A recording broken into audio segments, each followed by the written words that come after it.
शहीदों का सपना तब सच हुआ, शहीदों का सपना तब सच हुआ, हिंदुस्तान जब स्वतंत्र हुआ, हिंदुस्तान जब स्वतंत्र हुआ।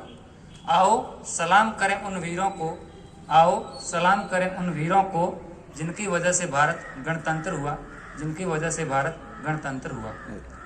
गणतंत्र दिवस समारोह में उपस्थित आदरणीय प्रभारी प्राचार्य महोदय, आदरणीय शिक्षकगण और प्यारे बच्चों, आज हम 72वां गणतंत्र दिवस बड़ी धूमधाम से मना रहे हैं और इस पावन अवसर पर मैं आप सभी को गणतंत्र दिवस की हृदय की अतल गहराइयों से बहुत बहुत शुभकामनाएं देता हूं।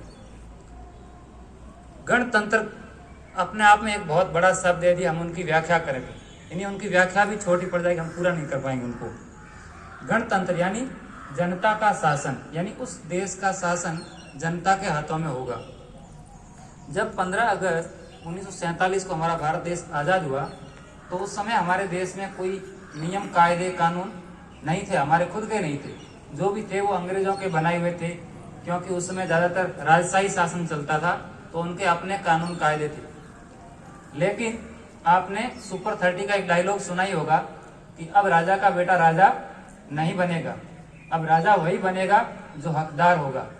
इसी बात को चरितार्थ करते हुए डॉक्टर बाबा साहेब भीमराव अंबेडकर के नेतृत्व में भारत का अपना खुद का संविधान बनाया गया और इसे 26 जनवरी 1950 के दिन लागू किया गया।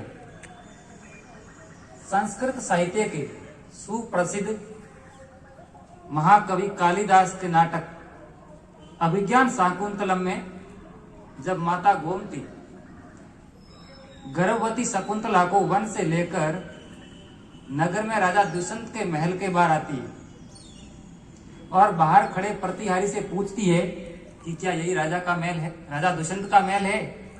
तो उत्तर में वो हाँ सुनकर वो सामान्य सी वनवासिनी महिला दोबारा पूछती है कि क्या मैं इस समय राजा दुष्यंत से मिल सकती हूँ?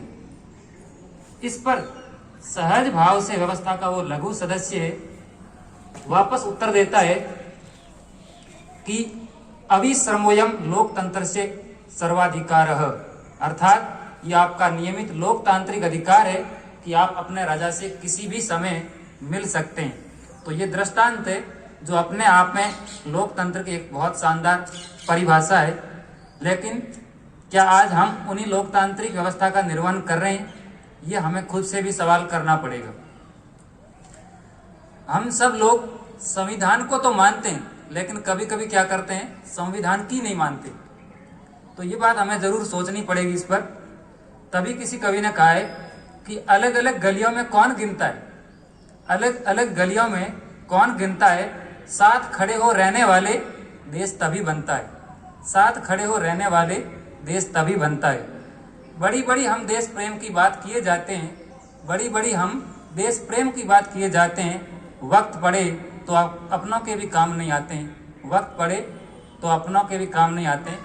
अंतिम 2 पंक्तियों के साथ मैं अपनी बात पूरी करता हूँ कि दे सलामी इस तिरंगे को, दे सलामी इस तिरंगे को जिससे तेरी शान है, फहराना हमेशा ऊंचा इसको जब तक तुझमें जान है, जब तक तुझमें जान है। जय हिंद, जय भारत।